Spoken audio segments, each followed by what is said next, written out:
مصروفیت کے باعث دستیاب نہیں ہیں، وکیل دستیاب ہوں گے تو تفتیشی افسر پر جرا کریں گے۔ عمران خان اور بشرا بی بی کو کمرہ عدالت میں پیش کیا گیا۔ نیب پروسیکیوٹر سردار مظفر عباسی موجود تھے۔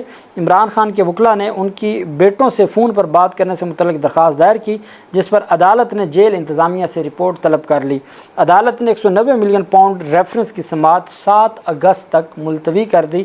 ابھی تفتیشی افسر جس کے بیان کی تفصیل میں نے آپ کے ساتھ شیئر کی تھی ان پر جرا ہوگی، اور ان پر جرا ہونے کے بعد یہ کیس فائنل سٹیج پر جو 342 کی ڈیفنس سٹیٹمنٹ ہے اس کی طرف چلا جائے گا۔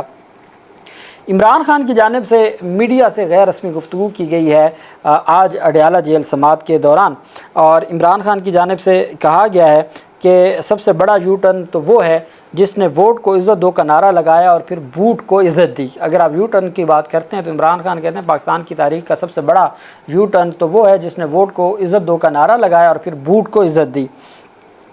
عمران خان سے جب سوالات پوچھا گیا مذاکرات کا، تو عمران خان نے کہا کہ مذاکرات آئین کے دائرے میں رہ کر کروں گا، سب سے پہلے ہمارا مینڈیٹ واپس کیا جائے۔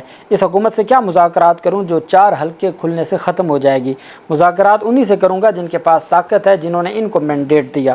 عمران خان نے ایک سوال کے جواب میں کہا کہ سب سے بڑا یو ٹرن وہ ہے جس نے ووٹ کو عزت دو کا نعرہ لگایا اور بوٹ کو عزت دی۔ میں نے محمود خان اچکزئی کو سیاسی جماعتوں سے مذاکرات کا کہا ہے، محمود خان اچکزئی سیاسی جماعتوں سے مذاکرات کریں گے۔ عمران خان کا کہنا تھا مجھے کہا گیا کہ GHQ کے سامنے پرامن احتجاج کی کال دے کر غلط کیا۔ آئین میں کہاں لکھا ہے کہ آپ وہاں پرامن احتجاج نہیں کر سکتے، کہاں منع ہے؟ ملک میں غیر اعلانیہ مارشل لاء نافذ ہے، فوج کو مجھ سے معافی مانگنی چاہیے، ظلم میرے ساتھ ہوا، مجھے رینجرز نے اغوا کیا۔ عمران خان نے ایک سوال کے جواب میں کہا کہ سب سے بڑا یو ٹرن وہ ہے جس نے ووٹ کو عزت دو کا نعرہ لگایا اور بوٹ کو عزت دی۔ میں نے محمود اچکزئی کو سیاسی جماعتوں سے مذاکرات کا کہا ہے۔ انہوں نے کہا کہ نیب نے توشہ خانہ سے متعلق 2 ریفرنس دائر کر کے اپنے قانون کی خلاف ورزی کی ہے۔ پہلے ریفرنس میں کہا کہ ہار کی قیمت کم کروائی، دوسرے میں بھی یہی الزام ہے۔ پہلے ریفرنس میں بھی انعام شاہ وعدہ معاف گواہ تھا، نئے ریفرنس میں بھی وہی وعدہ معاف گواہ ہے۔ ریفرنس سے بری ہونے کے بعد میں محسن نقوی، چیئرمین نیب اور تفتیشی افسران سمیت جھوٹے بیان دینے والوں پر کیس کروں گا۔ عمران خان کا کہنا تھا پہلا ریفرنس جس ہار پر بنایا گیا نیب کو نہیں پتہ وہ ہار آج بھی ہمارے پاس موجود ہے۔ مارچ 18 کو بنی گالہ رہائش گاہ پر چھاپے سے قبل تمام قیمتی اشیاء وہاں سے محفوظ مقام پر منتقل کر دی تھیں۔ جس ہار پر مجھے سزا سنائی گئی میں نے غلطی سے بتا دیا تھا کہ وہ ہار ہمارے پاس موجود ہے، جس پر نیب پھنس گئی تھی، اس لیے مجھے جلدی میں سزا سنائی گئی اور پھر عدالت کے سامنے بیان دیا گیا کہ ہمیں سزا معطل ہونے پر کوئی، چونکہ الزام یہ تھا کہ آپ نے کم پیسوں میں ہار لے کے آگے مہنگے داموں بیچ دیا ہے۔ عمران خان کہتے ہیں جو میرے پاس خلاف الزام ہے کہ میں نے ہار بیچے، وہ ہار میرے پاس آج بھی موجود ہے محفوظ جگہ پر، اس وجہ سے انہوں نے سزا دلوائی اور جلدی میں، اور پھر پہلی تاریخ پر ہی خود ہی بیان دے دیا کہ سزا معطل ہونے پر انہیں اعتراض نہیں ہے۔ عمران خان نے کہا دنیا میں جمہوریت اخلاقیات کی بنیاد پر چلتی ہے، کبھی بھی پارلیمنٹ ڈنڈے کے زور پر نہیں چلتی، یہ ساری اخلاقی قوت سر سے اتار کر پارلیمنٹ میں بیٹھے ہیں۔ عمران خان نے کہا کہ دنیا میں جمہوریت اخلاقیات کی بنیاد پر چلتی ہے اور یہ ماضی کی طرح دوبارہ عدالتوں پر حملہ آور ہو رہے ہیں۔ سابق کمشنر راولپنڈی نے جو کہا وقت نے اسے سچا ثابت کر دیا۔ جیل میں مجھے 2 بار فوڈ پوائزننگ ہوئی کیونکہ فریج نہیں ہے اور کھانا خراب ہو جاتا ہے، جس کی وجہ سے مجھے 2 دفعہ فوڈ پوائزننگ ہوئی ہے۔ لیکن جب بات کی جاتی نواز شریف وغیرہ کی، ان کو تو VIP پروٹوکول دیا جاتا تھا، ان کا تو کھانا گھر سے آتا تھا اور ان کی ہفتے میں 3 دن فیملی پورا دن موجود رہتی تھی۔ Voice chairman Punjab bar council Kamran Bashir Mughal, یہ وہ ہیں جنہوں نے ایک سٹیٹمنٹ جاری کی تھی کہ اگر عدالتوں کی عزت ہے تو اسٹیبلشمنٹ بھی ایک ادارہ ہے، آئینی ادارہ ہے اور اس کی عزت ہونی چاہیے، جس کے اوپر پھر وکلا نے بہت زیادہ اعتراض کیا کہ بھائی آئین میں تو وہ بطور ادارہ درج نہیں ہے، آپ نے یہ کہاں سے ادارہ نکال لیا؟ تو کامران بشیر مغل نے استعفیٰ دے دیا ہے اور چیئرمین ایگزیکٹو کمیٹی پیر عمران اکرم بودلہ بھی مستعفی ہو گئے ہیں۔